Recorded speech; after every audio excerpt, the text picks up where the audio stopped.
Welcome to NAT. My name is Paul Spanos, and today we continue with the School of Rock. With us we have Piero Delia. He's a teacher, the inspiration and the creator of the School of Rock 10 years ago. Thank you for being with us, Piero. A pleasure. It is exciting. You know, rock used to be only for the adults, and 50 years ago I'm talking about, and started slowly, but now it's full in universities and schools and everywhere, in every iPod and iPhone and whatever. How do you have you find a difference teaching adults and now the students, high school? I think it's probably easier. It is, isn't it? Because I think the adults that we know and work with, parents of these students, when you teach their children music from the Eagles or AC/DC or Led Zeppelin or Deep Purple, many of the parents have actually still got the vinyl records at home. Okay. Sitting on their turntable. Yes. Where there were no CDs or iPods or iPads. So they actually say to their daughters or sons, we will listen to that music in the 60s and the 70s. So they're very au fait, they're very comfortable with that style of music. So when I teach, and when I see other teachers teach, especially contemporary rock music, many of the parents will always come up and say, thank you for finally playing the music that we like, whether it be Elvis Presley or the Beatles or the Rolling Stones, yes. or the Nut Bush or whatever it might be. Yes. So it's just really interesting that when these students go home and say, this is what we've learned today, parents generally will say, that's what we grew up with.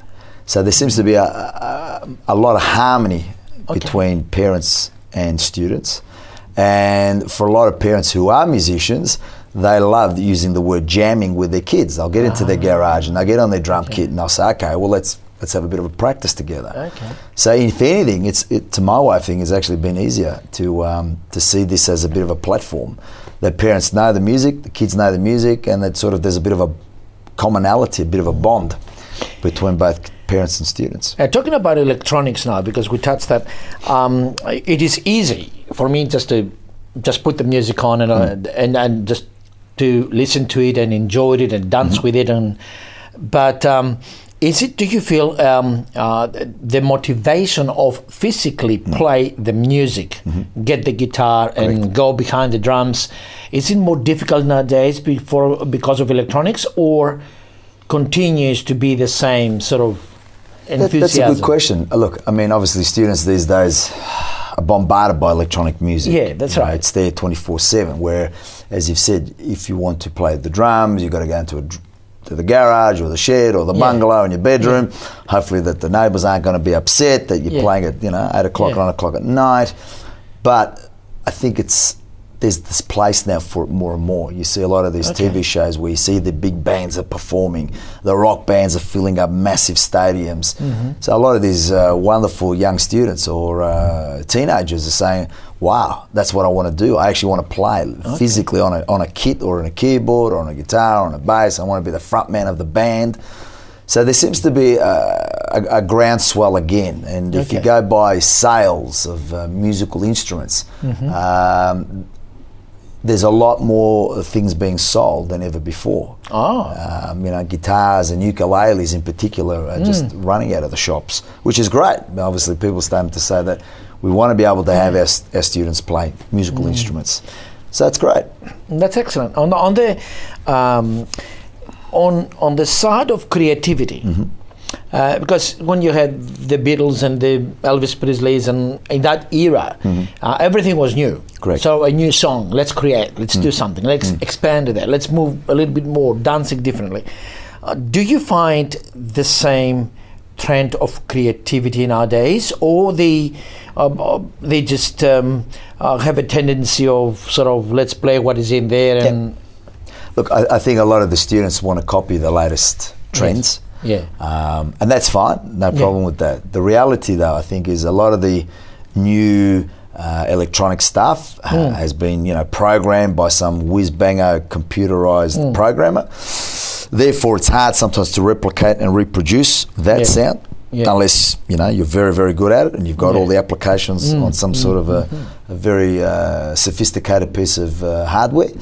But when teachers in schools, be it primary and secondary, say, look, we've got a basic drum kit, we've got a basic guitar, basic keyboard, basic bass guitar, they're the instruments that we're going to be using. And the students just quickly go there and go, oh, what's this all about? What's this all about? So there is that, idea of wanting to improvise. There is that idea of wanting to create. Okay. And the good thing about this year's School of Rock was that there were a couple of schools that all they played was their original music. Oh, their own original music. Exactly.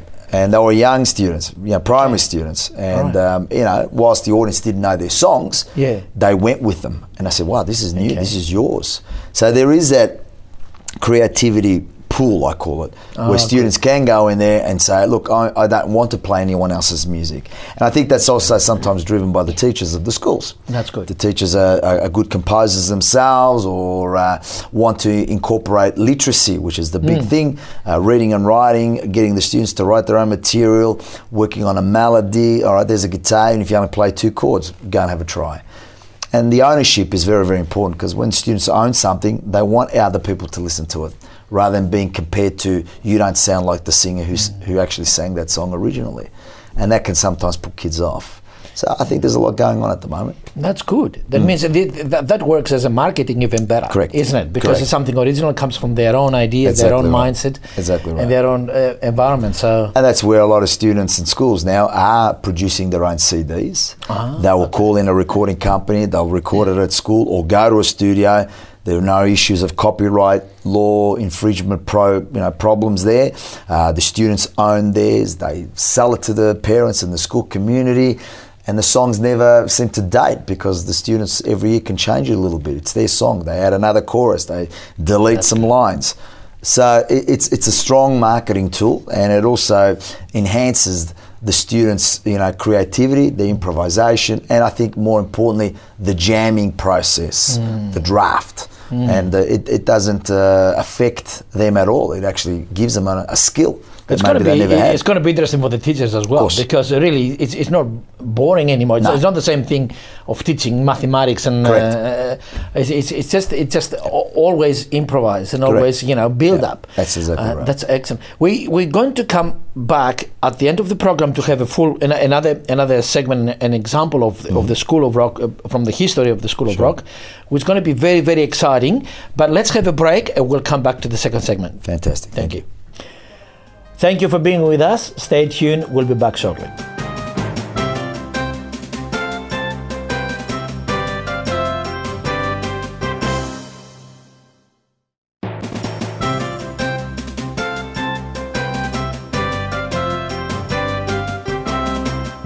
Welcome back. We continue with NAT with Piero Delia, teacher of music, musician himself, and the founder of School of Rock in northern western suburbs of Melbourne. And Piero, we're talking about primary school and high school. Do you find difficult cooperating with both ages? Can both ages work on the same group, for example? Correct. I think that's a good point. Yes, I have no problems in saying that, because I think, as we discovered this year, there were up to 4 schools in the northwestern Victorian region of Melbourne, and what they did was they formed one big super group. Oh, okay. And as a result, there was a lot of contributions amongst not only the teachers, the school community, but more importantly the students. So there were up to almost, I think, 100, 120 students going in, recording, working, collaborating, adjusting, changing the arrangements, working on the vocal pitch, the instrumentation. So that would have been a massive task for schools to undertake. But as a result, they worked really, really well. It gave the younger students the opportunity to work with the older students, and of course the older students to work with the younger kids. And I think it put a lot of harmony in and around that area of Melbourne, and in particular for the parents to actually say, well, this is great for our son or for our daughter, because if they do go to this school to continue their high school education, these are the sorts of programs that he or she will be able to continue with. Yeah. So that was a fantastic achievement, and extremely well done on behalf of those 4 schools. Now we're talking about specifically for rock music. Is it only rock that attracts the generation of high school and young kids? No, I think with the ongoing situations with like the Glee Show, which is a musical drama, and they sing rather than using a lot of dialogue. Okay. We had a school this year that did exactly that. They brought in that sort of Glee concept. It was very musical, bit of dance. Okay. So I think what we've embraced in School of Rock is that any type of music or dance or performing arts that works for the school and its clientele and its community is welcomed. So the School of Rock is really just a name, but we've had ensembles, violin, chamber music, rock bands, popular music, a bit of jazz, ensemble music. So it really is just a one-stop shop for musicians of all parameters. You embrace all sort of talents in there, and inspirations of that. Yeah. And how about the gender?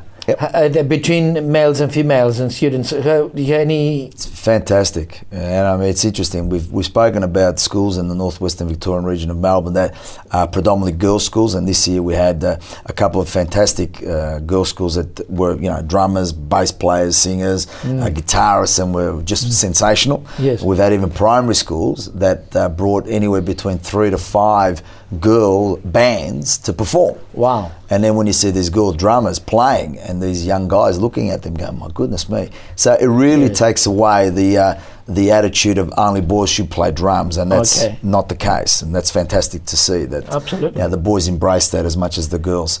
So we've got a really, really good gender balance, and I think that's probably one of the great things about this show, that everybody embraces each other and wants to get on with it and have a good time. Music is amazing. I still remember my own son being part of the musical thing, and it was quite exciting to go and see him on that. But how this works as a tool, marketing tool for the schools? Well, it's interesting. I walk into a lot of schools, and without a doubt, most principals or most senior teachers will say, do you know that we have a big arts performing program? It's the cornerstone of our school. Every year we have a big production, and we do costuming and lighting, and we have our stage hands and all the props. And parents get very excited by that. And it's amazing that a lot of schools now have professionally run auditoriums, great technical people to support them, an array of parents who do all the buying and selling of costumes and tickets and brochures, sponsors. So it's become quite a professional setup for a lot of schools. And even the schools that don't have the professional setup, it's the thing that all parents look for at the end of the year. We put on a big gala concert, and you get 300, 400, 500, 600 parents and grandparents and siblings coming to watch their son or daughter play. So I think the marketing arm of a school that has a well put together performing arts program is something to be admired. Looks like it works like sports activities. Some schools are very, very well known because of the sports activities. Now the same thing but the music really speaks to everyone as well. It's quite incredible. Without a doubt.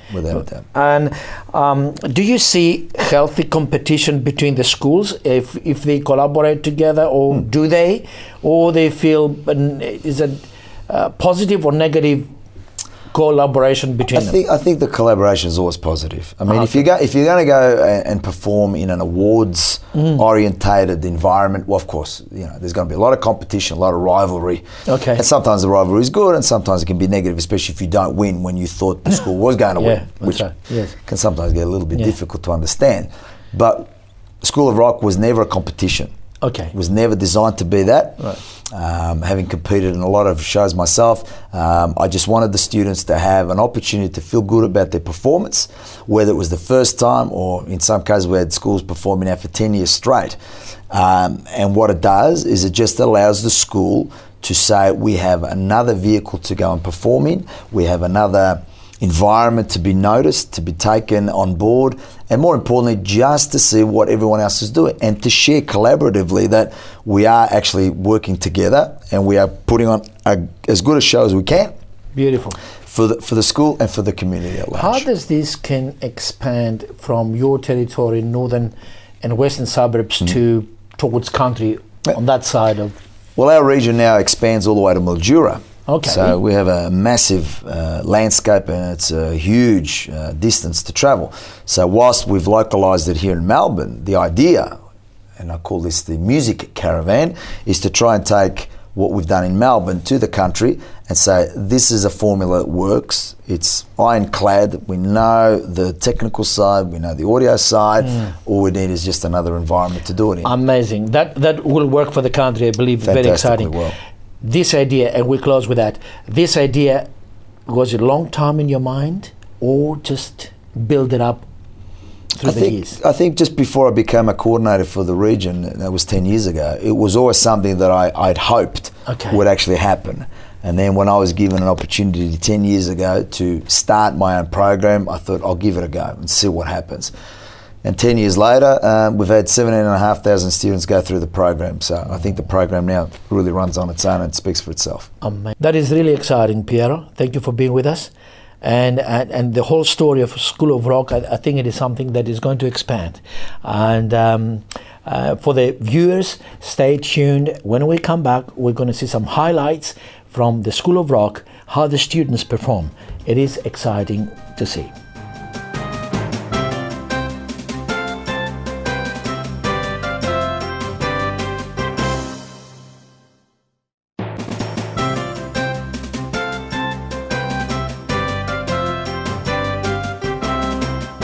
Welcome back to NAT. We've been hearing about the School of Rock. Let's go at some of the highlights from this year's performances.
You're crazy and I'm out of my mind, 'cause all of me loves all of you. Love your curves and all your edges, all your perfect imperfections. Give your all to me, I'll give my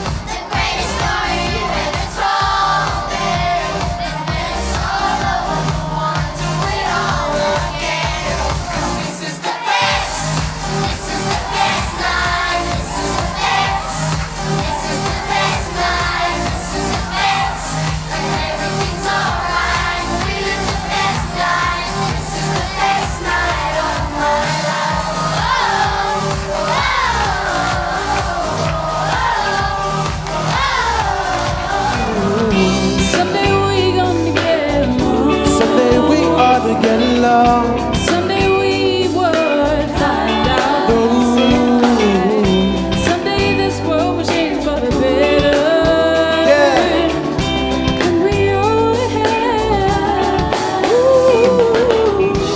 up in the middle of the night, and I noticed that my girl wasn't by my side.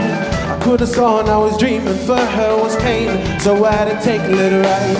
Now backtracking on to Houston, just trying to figure out what to do to make it go back.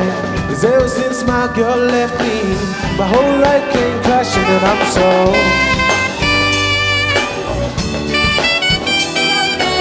It's my name that's on that jacket, so remove your bags and me call you a cab. Standing in the front yard, telling me how I'm such a fool, talking about how I never ever find a man like you. Got me twisted. You must not know what I mean. You must not know about me. I can never know that you can admit it, and the fact you admit it, baby. Hit the brakes at my car. Gave you all I had, and you tossed it in the trash. You tossed it in the trash, yes you did. To give me all your love is all I ever ask. 'Cause what you don't understand is I catch a grenade for you. Yeah, yeah. Throw my head on a blade for you. Yeah, yeah. I jump in front of the train for you. Yeah, yeah. You know I'd do anything for you. Yeah, yeah.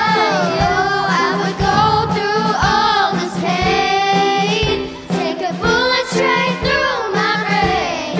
Yes, I would die for you, baby, but you won't do the same. The love that I feel to burn down this river every turn. Hope is out for a little word. Make that money, you watch it burn. Oh, but not that old, young, but not that bold. I don't think the world is sold. I'm just doing what we're told.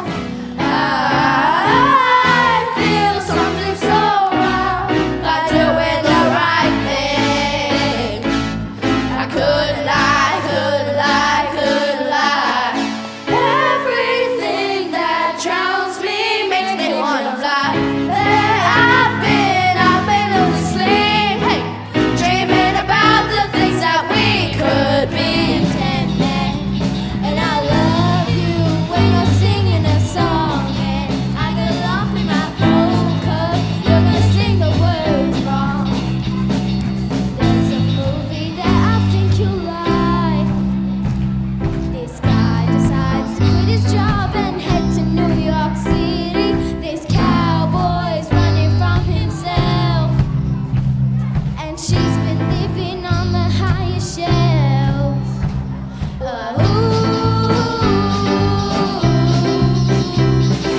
You guys rock.